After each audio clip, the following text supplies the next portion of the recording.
Hola amigos de Contexto. Hoy iniciamos la semana, estamos grabando hoy lunes, este programa saldrá mañana martes. Hemos visto que la situación del país respecto al coronavirus se empeora cada vez más. Las personas no se quedan en su casa.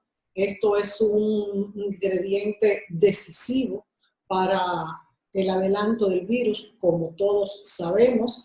Lo sabemos, pero salimos a la calle. Le preguntaba yo a Julio antes de iniciar este programa, bueno, pero ¿será que el ser humano no se puede quedar en su casa, no se puede aislar? Yo creo que después de esto habría que analizar como fenómeno si las personas no pueden permanecer en sus hogares. Es verdad que algunos viven muy constreñidos, pero aún así, ante esta amenaza tan fuerte, lo lógico sería que nos quedáramos en la casa. En esta ocasión hemos invitado de nuevo al doctor Rafael Encarnación, intensivista, pediatra, para conversar sobre el avance del coronavirus, principalmente en nuestro país, cuál es la situación actual y cuáles son los posibles tratamientos. Sabemos que hay, entre otras, 4 vacunas que están estudiándose e incluso probándose en humanos.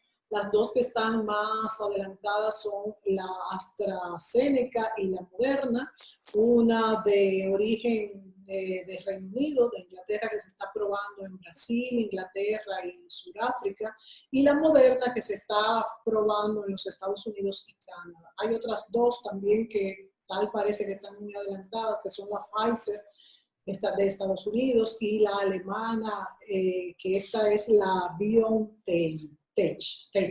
Me parece que te faltó CanSino, la China. Sí, la China, claro que sí. Que también es, está aceptada en esa opinión ahí. Que es de las primeras también. Bueno, esa y está en fase 3.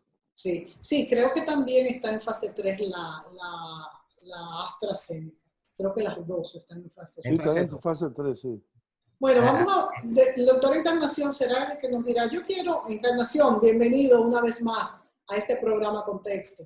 A mí me gustaría, Rafael Encarnación, que tú tocaras 3 puntos, básicamente, durante el desarrollo de este programa. La situación actual de la República Dominicana y la respuesta del sistema sanitario.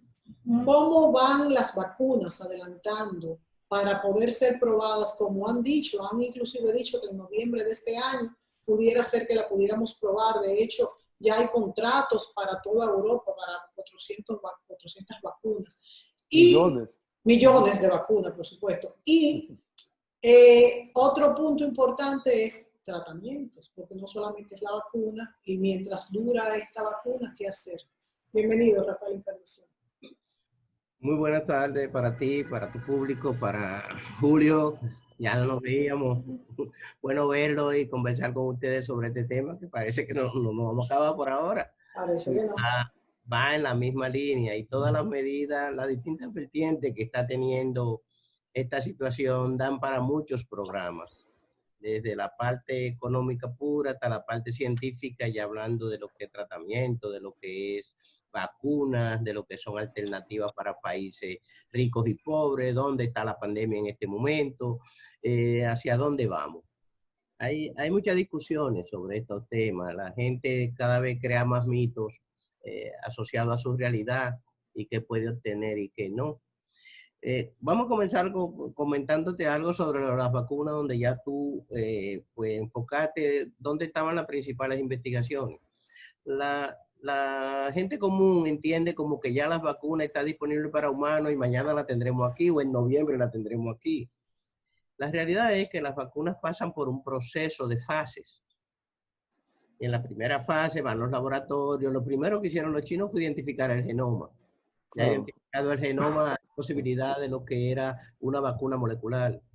Ya luego vienen las respuestas de los individuos a las distintas partes de la vacuna desde el punto de vista de la respuesta inmunitaria, cómo responde el organismo ante los componentes químicos de esa vacuna. Si tiene grasa, si no tiene grasa, dónde se diluye, cómo se mueve el microbio en particular. Generalmente eso tarda mucho tiempo antes de llegar a una experimentación en humanos.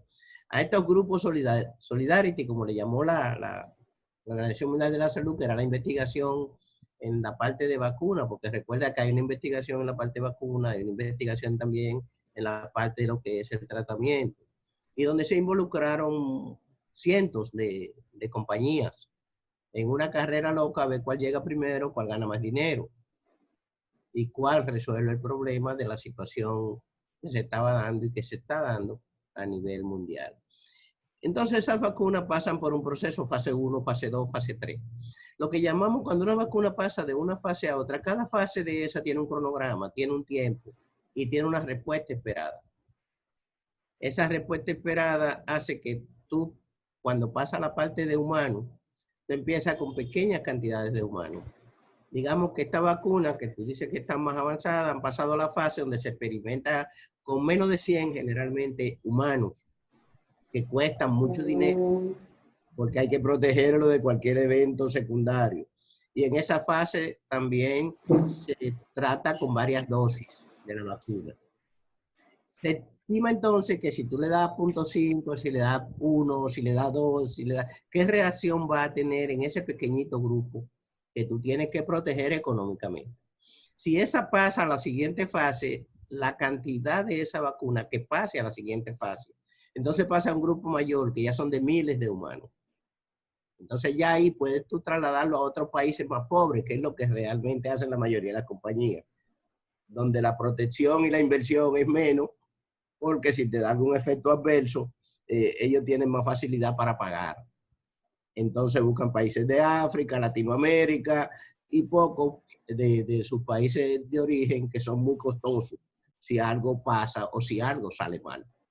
Tú eres, como diríamos, el experimentador está trabajando contigo. Sí, hay un factor que he escuchado y que he visto, y es que algunos países que están muy avanzados en la pandemia, en la vacuna para el coronavirus, han ya controlado bastante la pandemia y entonces no tienen masa crítica para experimentar. Por ejemplo, el caso de China.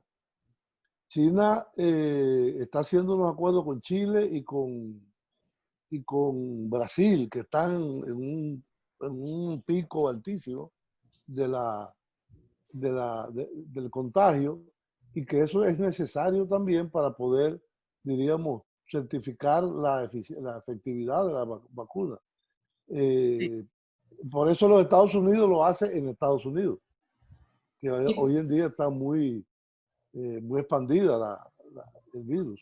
Y también a esto que pregunta Julio y comenta, habría que añadirle, Rafaelito, cuál es la protección que se tiene que dar a estas personas que experimentan con las vacunas y si es una protección que se acuerda con el Estado en algunos casos, con los grupos directamente. Y yo he oído también a personas dominicanos que han dicho que hay listas que uno se puede inscribir, los que quieran ser los primeros en probar esta vacuna. ¿Es esto cierto?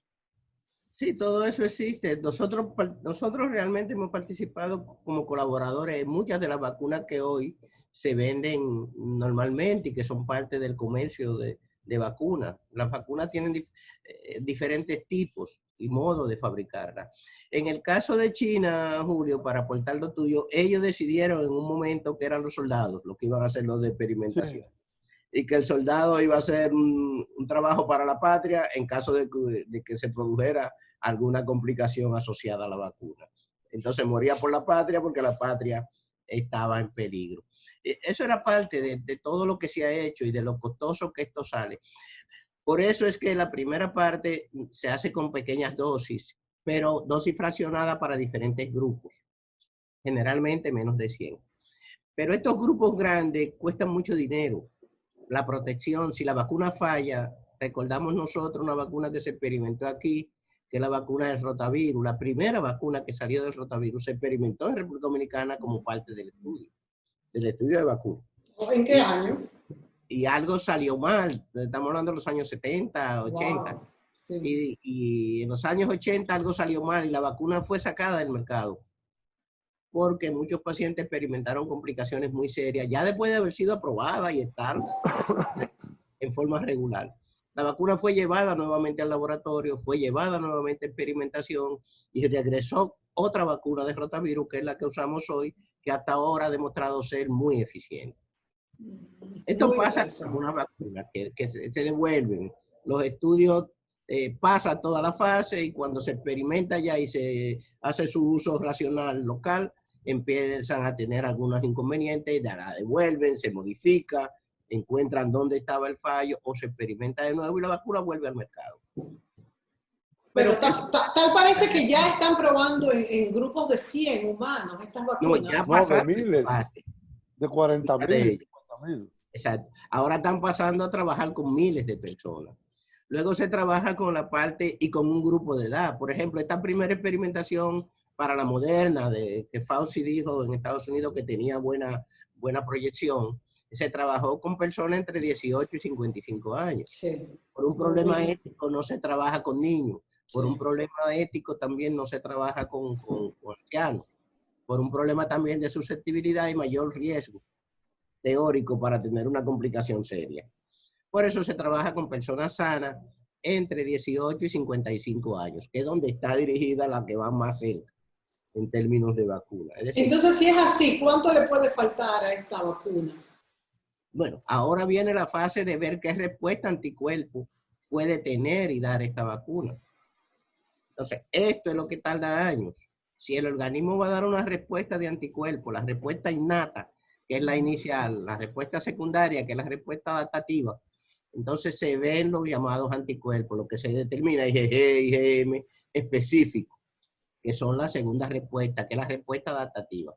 Esa respuesta adaptativa, entonces, tiene para que el organismo pueda identificar ese virus por parte de sus componentes, el organismo lo identifica y cuando este organismo llega, cuando este microorganismo, el bicho o el que sea, llega, el organismo entonces lo ataca. Como decía una profesora de nosotros, el organismo le dice, te he visto antes, era enemigo, y lo ataca. Pero esa respuesta inmune es la que también está teniendo problemas con mucha gente. Mucha gente piensa que hay una respuesta natural y que fortalecer la defensa es bueno. En este bicho, en este COVID-19, tenemos que la exagerada respuesta al microorganismo da como resultado efectos dañinos sobre el individuo. Y que parte de la terapia que nosotros hacemos es para decirle al organismo, mira, espérate, no responda con tanta agresividad que te va a hacer daño tú mismo.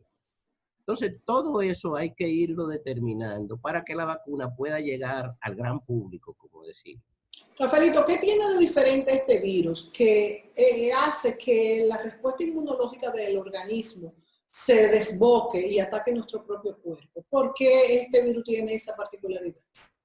No, parece ser una respuesta del individuo. Por eso te decía, cuando tú dices un individuo que tiene una fuerte inmunidad, que su sistema inmunológico está fuerte, y tú dices, va a responder en forma agresiva y poderosa, y tú dices, pero en el COVID no conviene que él responda de esa manera porque te va a hacer daño tú mismo. La respuesta proinflamatoria, la respuesta defensiva, es la que hace daño. Cuando usamos tocilizumab, cuando usamos los esteroides, cuando usamos algunas de las sustancias que estamos utilizando hoy, inclusive el interferón B, que lo empezamos a usar ahora con bastante éxito, es diciendo al organismo, espérate, no responda tan fuerte a este virus que te va a hacer daño. Y entonces reprimimos la respuesta del organismo frente al microbio. Esto es individual y actualmente lo que tú tienes que pensar es no te dé. Que no te dé el virus. Y todo se ha enfocado en la parte preventiva, porque la fase vacuna, como te dije, amerita una cautela muy amplia por el asunto de qué experimentación. Y puede ser que esta primera edición de la vacuna, por decirlo así, tengamos que modificarla dentro de un año. Normalmente una vacuna tarda 3, 5 años en salir al mercado. O sea que la esperanza no es tan grande. Rafaelito, ¿cómo se llama? Remdesivir, que no lo hay aquí. ¿Eh? Remdesivir. El Remdesivir, que no lo hay antiviral. aquí, que es un antiviral, es lo que sustituye este que mencionaste ahora que se llama tocilizumab. ¿Cómo que se llama? No, son dos medicamentos diferentes. El tocilizumab es un inhibidor de tu respuesta, sobre todo de la interleuquina 6, que es una fase de respuesta inicial innata del organismo. Entonces, ese tocilizumab es el que hace que los macrófagos y un grupo de defensivos tuyos se vayan hacia el inquieten. pulmón, bloqueen el pulmón y te hagan daño. Entonces, el tocilizumab pretende, y es bueno si se usa en la fase de la enfermedad en la cual todavía esa respuesta no ha hecho un daño considerable, ese medicamento recorta en 3 a 4 días el periodo de enfermedad. Es un antiviral, inhibe y rompe la unión viral e impide que el virus se desarrolle. El Remdesivir, ¿no? Para que separemos, ¿no? Sí, sí, Remdesivir es el separémoslo. antiviral y es el que inhibe y destruye al virus. El tocilizumab es el que modera la respuesta tuya a ese virus. Son dos medicamentos que tienen utilidad diferente. Mientras uno se usa en la fase inicial del proceso, que es el Remdesivir, que es un antiviral para que tú no tengas el virus, para que el virus reduzca su carga, el otro se usa cuando ya tú le has dado una respuesta al virus y tu respuesta ha sido exagerada y yo quiero controlar tu respuesta al O virus. sea, en la segunda Para fase. que no te haga daño. Por eso los dos se usan, pero cada uno en un momento de la enfermedad. Es igual que lo que estamos discutiendo ahora con el uso de ivermectina. Eso te iba a preguntar. Entonces, la ivermectina vendría a sustituir el Remdesivir, que también es un antiviral. Esa sería la idea, pero no la ivermectina que reprime el desarrollo del virus.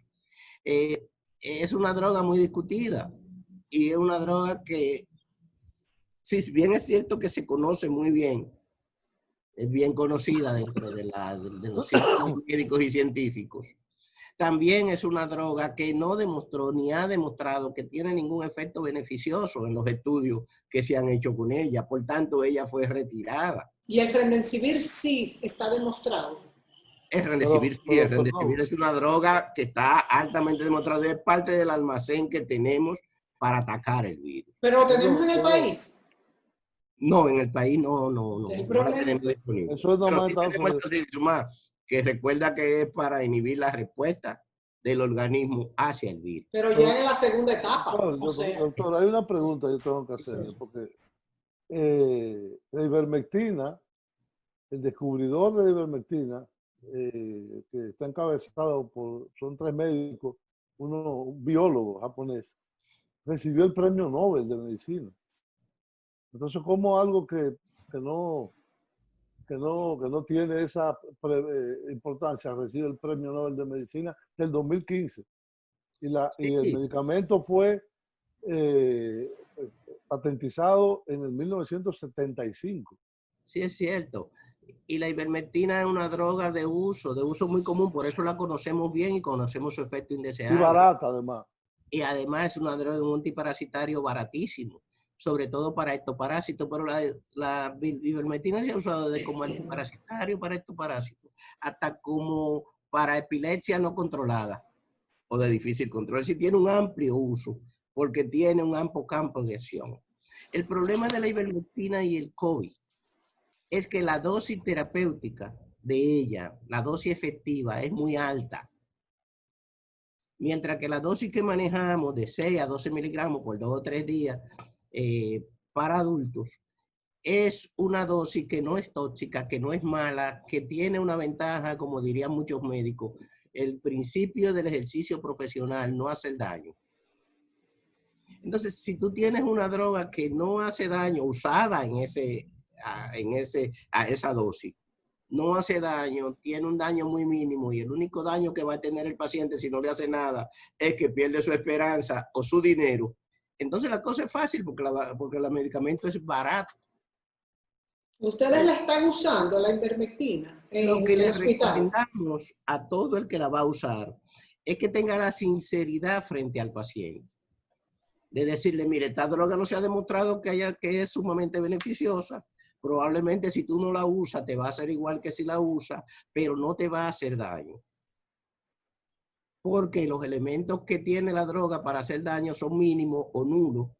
Entonces tú tienes que ser la sinceridad, no decirle yo te voy a curar con esta droga, no darle la expectativa de que esta droga es milagrosa, porque la ivermectina en el COVID-19 no es milagrosa. Yo vi una entrevista de un médico, doctor José Natalio Redondo, de una clínica, creo que se llama la Clínica Burnigal, sí, En Puerto Plata y Punta Cana.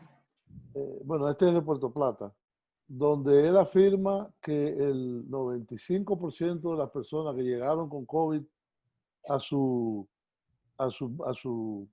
clínica y él le recomendó el tratamiento del COVID en unas dosis que van según el peso, depende el peso de las personas. Sí, entre 6 y 12 miligramos de acuerdo al peso y la obesidad.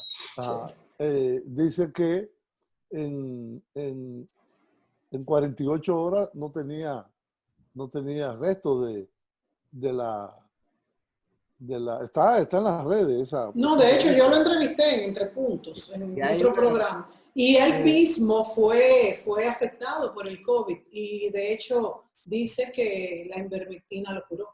No, y ellos se basan en unos estudios de una universidad de Brisbane, creo que se llama, en Australia, que hicieron pruebas in vitro. Sí. Las pruebas fueron in vitro en ese caso. Sí. Pero la ivermectina se experimentó con ella, igual que con la hidroxicloroquina, igual con otras drogas que hemos experimentado. Más de 150 drogas se ha experimentado con ella. Y la ivermectina resultó que no. Ahora se acaba de hacer un estudio de qué estamos haciendo en América Latina y qué se está haciendo en los países más desarrollados con las distintas drogas que existen, desde el dióxido de cloro, la ivermectina, la colchicina y un montón de productos que se ha demostrado hasta donde llega la ciencia que no son efectivos, que no tienen ninguna efectividad. Dentro de eso hay algunos peligrosos, como la hidrocloroquina. Que ya salió del protocolo, Rafaelito. Otro menos peligroso como la ivermectina. Yo leí el informe del doctor Natal y leí el informe de algunos países de Sudamérica donde inclusive forma parte de su protocolo, donde ya hemos dicho que los países desarrollados no la usan. ¿Por qué no la usan los países? Es muy barata.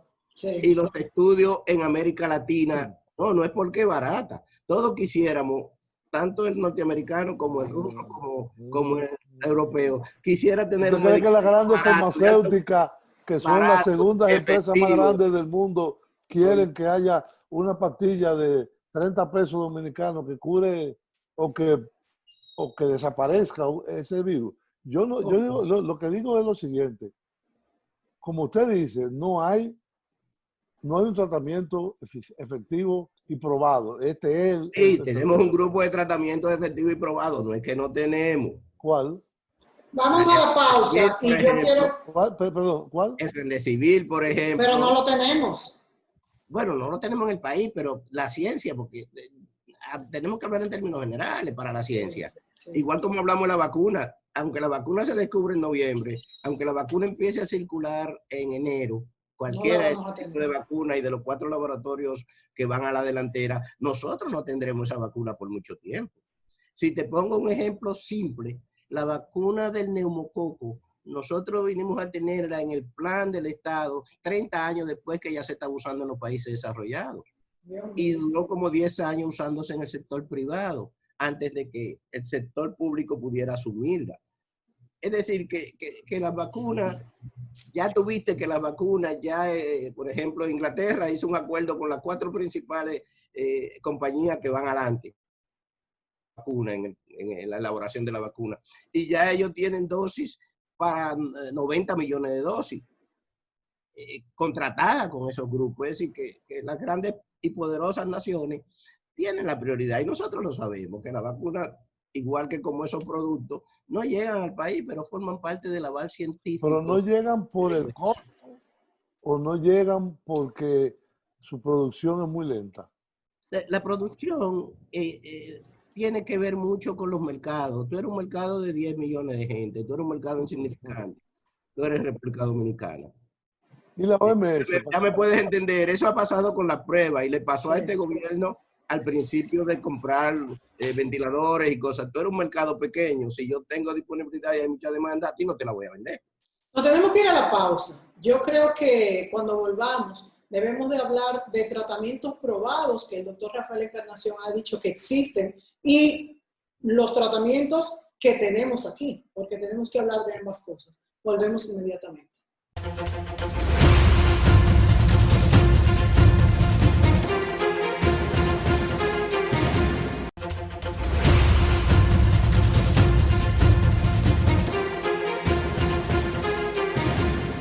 Amigos, continuamos este programa con el doctor Rafael Encarnación, internista, pediatra, dedicado a conocer mejor la situación del país en cuanto a respuesta hospitalaria para el COVID y cuáles son los tratamientos y las vacunas en desarrollo.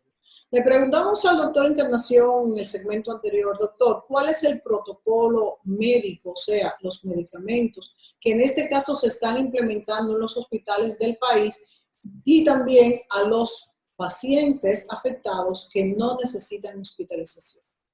Mira, volviendo sobre el tema de lo que estamos haciendo los países pequeños y lo que están haciendo los países más desarrollados que tienen mucho más recursos que nosotros. La primera idea es hablarte de cuándo un medicamento puede ser utilizado en esta enfermedad y cuándo hay que dejar que la enfermedad evolucione. Los casos donde se está haciendo la extravagancia médica, el uso del abuso de lo que es el miedo del paciente por todo lo que le han dicho de que usted se va a morir, de que esta enfermedad es mortal, y por un lado a veces la ignorancia y a veces la agresividad del médico tratando de hacer algo, donde tú no tienes nada que hacer, tú estás tratando de hacer algo. Los casos de contacto, los casos de personas que no han sido evaluadas, que no tienen nada y que no se sienten nada, los llamados sanos. Los casos de contacto con personas enfermas, los casos de los enfermos leves, ese grupo de pacientes no necesita ningún tipo de tratamiento especial. Absolutamente ningún tipo de tratamiento especial, excepto confinamiento en los casos que se necesita, aislamiento en los casos que se necesita. Estamos hablando de sospechosos, estamos hablando de personas positivas para el COVID, que necesitan confinamiento, necesitan estar en cuarentena, que es la palabra que se está usando. Cuando pasa de ese grupo, entonces ya tú estás pasando a grupos que necesitan atención médica, que necesitan seguimiento, o que tienen problemas respiratorios, o que tienen grupos de riesgos específicos. Obesidad, enfermedad previa, uso de medicamentos supresores, cáncer, diabetes, cardiovascular, y un grupo grandísimo de gente que la podemos incluir como personas de riesgo. De las personas más conocidas como gente de riesgo son los diabéticos, los hipertensos, los obesos y las personas que sufren de una condición pulmonar, verbigracia, asma y enfermedad obstructiva crónica pulmonar. Entonces, esos grupos estamos claros en que son grupos que tienen una edad o que tienen una enfermedad. Pero ese grupo es muy amplio, doctor Encarnación, porque casi todo el que pasa de 50 años tiene una afección. Claro, yo diría que menos, de 40 años. Exacto, Mónica, pero ya establecimos también los viejitos, la gente de más de 60 años, que desde el primer momento han sido el grupo más afectado en términos de mortalidad. Entonces, ¿qué hacer frente a todo este grupo que te mencioné, que es el primer grupo, que no tiene un carácter de morbilidad, de enfermedad previa o de edad? Y de este grupo que tiene enfermedad, me duele la cabeza, tengo anomia, siento el cuerpo cansado, no puedo leer bien, no me gustan todas las cosas, no me saben bien, o tengo fiebre de más de 38, pero no estoy tosiendo en forma importante, no tengo más nada, me hice la prueba, me dio negativa, bueno, podría tener una gripe que no es COVID. Bueno, pero te dio positivo, bueno, pero podría tener COVID, ahí entra la prueba. ¿Qué prueba te hago? Si te hago una prueba de anticuerpo y te la hice en los primeros 7 a 10 días, puede no dar negativa y tú tener la enfermedad. Pero si tú sigues con los síntomas, sigues siendo un sospechoso. Aunque la prueba dé negativo. Te tengo que repetir la prueba luego y ponerte en cuarentena obligatoriamente. Hasta que tú desarrolles la enfermedad, aunque tenga la prueba positiva, o hasta que yo tenga una prueba positiva que te la voy a hacer 24, 48 horas después que tú iniciaste los síntomas y que mi primera prueba dio negativa. Es un protocolo más o menos aceptado para los que no se internan. Para el grupo que ya entra en condición leve, con síntomas importantes, pero que tiene riesgo, los que mencionamos ahorita, y un grupito más grande, que es un grupo grande. A esos no, eso necesitan vigilancia médica continua, eso necesitan, y todo el que da positivo la prueba también necesita vigilancia médica continua. Ahí es donde tú tienes que decidir cuáles medicamentos son de esta fase, cuando ya yo decidí internarlo, y cuál medicamento es de uso cuando el paciente está en el ventilador, que son los dos únicos momentos donde tenemos medicina que han sido efectivas, El Remdesivir, el antiviral, si se usa aquí tempranito, por eso el paciente necesita vigilancia, si se usa aquí tempranito, es efectiva.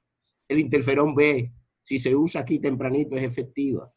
La dexametasona o cualquier otro esteroide de este mismo grupo también ha sido efectivo. El intercambio, cuando tú usas plasma de convalecientes, también ha sido efectivo. ¿Ha sido efectivo el plasma de El plasma de convaleciente? convaleciente ha sido efectivo, Sí. y tiene su espacio ahí justamente. ¿Se ha aplicado en el país? Exacto, no es porque tú fuiste en contacto y viste de cerca a alguien que tenía la enfermedad y yo te voy a poner plasma de convaleciente. Claro. No, a ti tampoco no es al que yo te voy a dar Remdesivir, a ti no es al que te voy a dar tampoco la tocilizumab. ¿Se ha utilizado en el país, doctor Encarnación, el plasma de convalecientes? Sí. Es una Con terapia éxito. de hecho, tenemos un caso reciente donde se usó en adultos y que yo conozco. El problema del plasma de convaleciente es que tú necesitas identificar al convaleciente, tener más de un mes que le dio la enfermedad y poder dosificar sus anticuerpos para saber que esa persona quedó con suficiente defensa como para que su sangre pueda ser usada con otra persona. Ahora, en estos días últimos, estuvimos recibiendo la prueba para hacer los niveles de anticuerpos. Cuando tenemos los niveles de anticuerpos, podemos saber si tú desarrollaste una buena defensa para la enfermedad y tu plasma puede ser efectivo para uno que esté en esta etapa. Estamos hablando del que internaste, qué grupo de riesgo que está teniendo síntomas importantes. A ese tú le puedes poner plasma de convaleciente y te va a ayudar al paciente y se ha demostrado que es efectivo. El problema de nosotros, que no lo habíamos usado mucho antes, era que no teníamos una prueba para detectar los niveles de anticuerpos que tenía el convaleciente. Y ya sí existe. Ya sí se tiene. Entonces, esas acciones que yo te estoy diciendo han sido demostradas que son efectivas usadas en ese momento. Si tú haces la tormenta de citoquina, el gran término que ya conocen hasta la gente que anda libremente por la calle, la tormenta de citoquina, es decir, que tu cuerpo se defendió en forma muy agresiva y se está haciendo daño. Ahí entran entonces los inhibidores de esta respuesta. Y ahí entra, entre otras drogas, el tocilizumab. Ahí entran los inmunoB, ahí entran algunas sustancias, pero en esa etapa.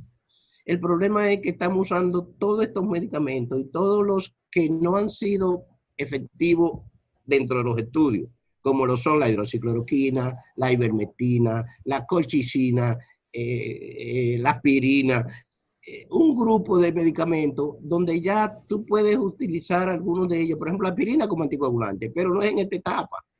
Es cuando el paciente se complicó y tiene el síndrome multisistémico o tiene los llamados coágulos hacia el pulmón, y entonces en ese momento la aspirina te puede ayudar, pero si la usa previo y el paciente lo que tiene es una enfermedad leve o fue un contacto o está sintomático, no te va a beneficiar en nada. Una pregunta. La enfermedad tiene que manifestarse en esa línea. Una pregunta, para que el anticoagulante sea efectivo. Si hay una persona que ha sido, por ejemplo, operado del corazón, o es diabética, o es asmática, o tiene una enfermedad pulmonar, o es obesa, no debe tomar más medidas más tempranas cuando sabe que tiene el COVID. No, lo que tiene que hacer es una vigilancia más estrecha. Estamos jugando con el COVID, jugando con las estatinas. De hecho, apareció un nuevo medicamento, el fibrinolol, que está tratando... ¿Las estatinas son las del colesterol? Son las del colesterol. Ajá, sí. Porque el microbio necesita las grasas. Y se habló una tontería de que la grasa abdominal era un sitio bueno. Sí. Para esto. No tiene que ver de la grasa abdominal o no abdominal. Sí.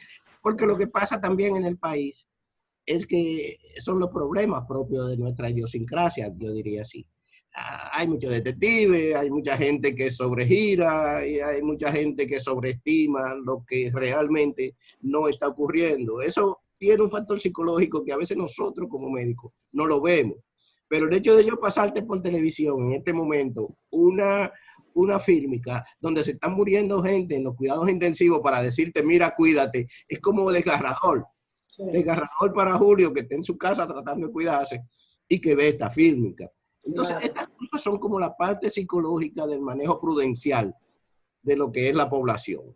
La población está sufriendo mucho, lo sabemos, y hay un daño psicológico que no nos lo va a quitar nadie, y que es a corto, a mediano, a largo plazo. Doctor, hay un un instituto de métrica de salud de la Universidad de Washington en Estados Unidos, que ha hecho una proyección en todos los países, o no todos, sino una gran parte de los países,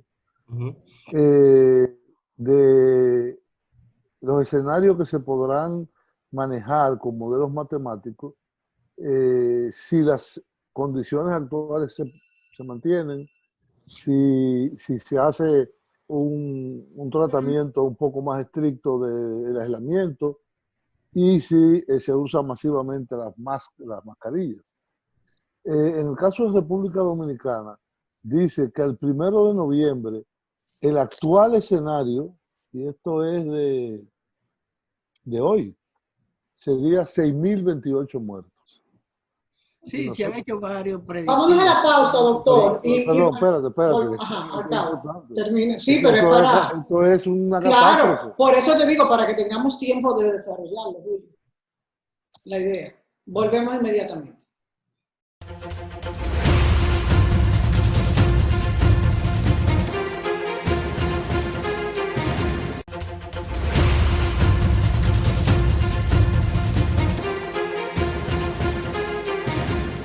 Bien, amigos, continuamos el programa con este tema del COVID-19 con el doctor Encarnación. Y yo le hice una pregunta antes de concluir el segundo segmento sobre las proyecciones que hace el Instituto sobre Métrica de Salud de la Universidad de Washington en Estados Unidos. No de la ciudad de Washington, sino del estado de Washington, que es un instituto bastante conocido en este terreno, que hace una proyección de que el deterioro creciente de las estadísticas de la prevalencia de COVID y de muerte nos llevarían a tener al 1 de noviembre de este año, es decir, en 3 meses. Vamos a agosto, septiembre, octubre, noviembre, 3 meses y 10 días. 6.028 muertos. Eso hoy en día estamos en 993, creo que es. Casi 1.000. Y hoy mismo también ayer se aprobó el estado de emergencia en el Congreso, hoy se hizo un decreto, no se ha informado hasta la hora en que estamos grabando de medidas sobre toque de queda, aunque hay muchos rumores, una gente dice una cosa, otra gente dice otra, pero vamos a ver qué dice el decreto, si es que lo hay, de cuánto tiempo será, etcétera. Me llama la atención de que la aprobación del estado de emergencia y la solicitud fue de 45 días, es decir, prácticamente el doble, o más, un poco menos del doble, de los primeros 25 que se tomaron en el 19 de marzo, y después se renovó 25 días más, y después fueron de un tiempo más reducido. ¿Qué es lo que está fallando en este país en el manejo de esta pandemia? Porque yo veo, usted ha hablado de países pequeños, pero yo veo, por ejemplo, los datos de Jamaica. Está aquí al lado, que es un país igual que nosotros, caribeño, desordenado, etcétera, etcétera. Y Jamaica lo que tiene son 700 casos y 7 muertos. También está el caso de Cuba, aunque a mucha gente no le gusta usarla como referencia, pero porque ahí no hay democracia. La democracia no tiene nada que ver con las enfermedades. Y tenemos por el otro lado casos, estoy hablando de la región, que son la República Dominicana, de las Islas del Caribe, es el que tiene mayor cantidad de casos y de muertes. Si vamos a la zona de Centroamérica y el Caribe, estamos cabeza con cabeza, como decían los hípicos, con Panamá. ¿Qué es lo que pasa con el manejo de la pandemia o la tendencia de una población más a ser afectada que otra? Mira, Julio, los modelos predictivos, que es el que tú estás hablando, lo hace John Hopkins todos los días, y lo están haciendo algunas instituciones, justamente con el fin de decir si hacemos lo mismo o si dejamos el desarrollo exponencial del virus, ¿qué pasaría? Las medidas que se están tomando varían de un país desarrollado a otro. Confinar en República Dominicana, en un país pobre, en una habitación a 9 gente, es muy difícil. Tener los espacios hospitalarios para tú tener esas personas es extremadamente difícil. Crear la estructura temporal o permanente para el manejo de esos casos también es sumamente difícil. Eso es para los países pobres. ¿Cuáles son las 3 medidas básicas que están tomando los ricos, los pobres y todo el mundo? Hacer pruebas para detectar sospechosos y para detectar enfermos. Mientras el número de pruebas se realiza, va a tener mucho más indicadores. Luego están las 3 medidas básicas. La separación física, el uso de las mascarillas y la higiene. No hemos tenido hasta el momento una medida preventiva adicional. No tenemos un medicamento preventivo adicional. No tenemos una vacuna adicional. ¿Qué ha pasado con el virus en su comportamiento en América y su comportamiento allá? Aparentemente, y por lo que se ha establecido por los estudios que se han hecho hasta el momento, el virus ha presentado una ligera mutación en uno de sus aminoácidos. Y el virus que tenemos ahora en América es más contagioso, pero menos letal. Entonces tenemos un virus que es más contagioso. Si uno infectaba 2, ahora infecta 2.5, infecta 3. Entonces, el virus está siendo más contagioso, pero está siendo menos letal. La letalidad se está manteniendo un poquito por debajo de lo que era inicialmente. Es en comportamiento global. ¿Dónde fallamos nosotros? Nosotros fallamos indiscutiblemente, que fallamos en la parte de hacer pruebas. Hemos hecho hasta el momento pocas pruebas. ¿Cuánto sería lo ideal? ¿De qué cantidad de pruebas? ¿De 5.000 se habla? ¿De 6.000? 10.000. 10.000 diarias, hasta llegar entre un 10 y un 20% de la población. Si tú vas haciendo todos los días y cuando llegue entre un 10 y un 20% de la población, te detiene. Digamos que nosotros necesitaríamos alrededor de 1 millón, entre medio millón y 1 millón de pruebas. ¿Qué posibilidades tenemos de tener esa cantidad? Es una decisión del gobierno. El gobierno lo decide y toma crédito, hace lo que sea para tener a la prueba. ¿Tú crees que la tendremos en algún momento, doctor? No pienso, va a terminar la enfermedad y no la vamos a tener. Luego está lo que sería el confinamiento, que lo puede hacer por medidas agresivas como el toque de queda, que lo puede hacer con la represión pública y con la educación a la población. Diciendo a la población, mira, pero no presentándome un video de gente muriéndose en un intensivo, no me haga eso, porque mi psicología y la psicología de la población y el manejo de la psicología social te va a acabar con esa población por otro lado. Y si no lo acaba el virus, lo va a acabar el confinamiento, con las ideas que puede tener la persona ahí encerrada, si me da, me muero.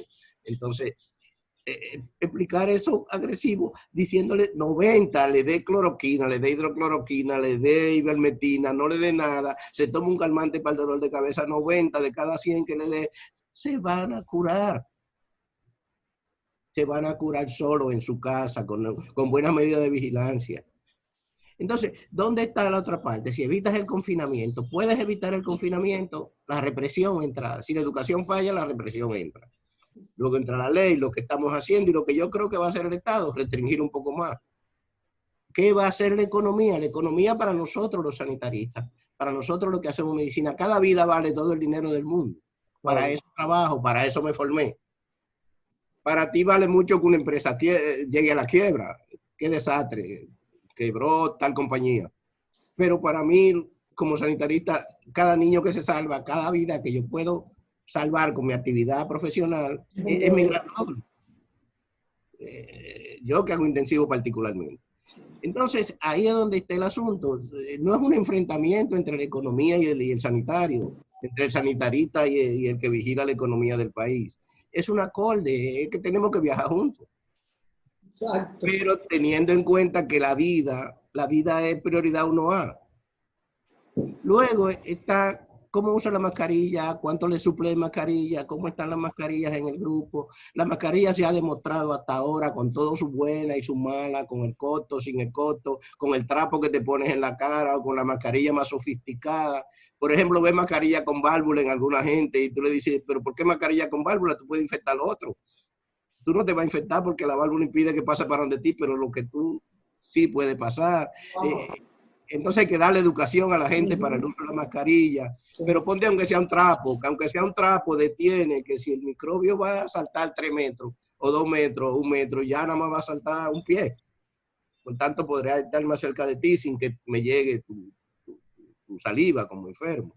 Que si viene por el aire o no viene por el aire, bueno, los sitios cerrados sabemos que el aire y la micropartícula y la aerosolización de las partículas hace que permanezcan más tiempo y que los sitios cerrados son más peligrosos. Si tienes un restaurante, pues dile al restaurante, mira, el espacio cerrado de tu restaurante no lo puedes abrir, pero el espacio abierto sí lo puedes abrir. No, pero como dice Mónica, yo vivo en un apartamento, bueno, yo no tengo espacio abierto, bueno, pues tendrás que buscar alguna forma o vas a sufrir. Sí. Luego está el lavado de manos y la higiene, disponer de manito limpia, disponer de sitios donde la gente pueda lavarse las manos o cualquier sustancia con cloro que pueda. Y luego viene la costumbre, acostumbrarte a no llevarte las manos a la cara, a los sitios de tu cuerpo. Esas son las medidas preventivas, esas son las que hemos aprendido, esas son las que tenemos que ejecutar. Rafaelito, ¿y hay algo que...? Los modelos predictivos son muy desastrosos, ¿sabías, Julio? Sí, muy desastroso. Los modelos predictivos no tienen en cuenta la conducta, simplemente el número. Y para terminar, Rafaelito, porque se nos acaba el tiempo, hemos vivido la vida entera, yo tengo viviendo y nunca me había puesto una mascarilla para salir a la calle. Sin embargo, ahora nos mandan muchísimos reportajes donde dicen todas las bacterias que hay cuando se respira al lado de otro. Aún pase este virus, ya tenemos un miedo con esto que tendremos que seguir usando mascarillas, vendrán otros virus. ¿Cuál es el pronóstico para estas nuevas protecciones que tenemos que tener? Bueno, gran parte de Europa... Mónica, yo soy médico. Sí. Pero te digo algo. Sí. Lo único que te asegura de que vas a volver a una normalidad, vamos a decir, sí, es fortalecer el sistema inmunológico. Y es la única garantía que tenemos, el sistema inmunológico humano, interno. ¿Con qué? Con ejercicio, con buena alimentación. Sí. ¿O estoy diciendo algo contrario, doctor? Parte de lo que mucha gente ha dicho es el uso de vitamina C, vitamina D y zinc, por ejemplo. Los estudios con esa sustancia dada para proteger, no como parte de tu dieta de consumo normal, dada para proteger, no han demostrado que cambien ni la gravedad ni la incidencia de la enfermedad. Por tanto, la alimentación, el ejercicio son lo básico. De hecho, el problema con la inmunidad, recuerda cuál es, que parte del problema es tu inmunidad. Tu inmunidad cuando la tienes muy baja, porque el virus puede encontrar un caldo de cosecho bueno para él, donde él no tiene quien le responda, donde él va a actuar y a reproducirse solo. Pero luego tiene la inmunidad que responde en forma exagerada, que es la inmunidad que te lleva a los daños pulmonares, la inmunidad de macrófago, interleuquina, que después yo tengo que darte medicina para reprimir la inmunidad que tú estableciste frente al virus. Por tanto, tener la inmunidad débil o fuerte va a ser importante, pero lo importante para el médico que está vigilando, si la tienes débil, va a estar siendo una persona que va a tener probabilidad mayor de hacer una enfermedad muy mala. Si la tienes muy fuerte, podría ser también, la va a tener muy mala porque tu respuesta podría ser muy agresiva y dañarte tú mismo. Si tienes una inmunidad basada en alimentación regular, en el uso del ejercicio como medida y en una vida saludable, va a tener mejores posibilidades de enfrentar este virus. Hasta que llegue un medicamento preventivo, hasta que llegue algo donde podamos trabajar con los leves, con los sospechosos, porque la idea siempre será en este momento que no te dé, porque cuando te da, la respuesta tuya no la sabemos. Gracias. El 90% se cura.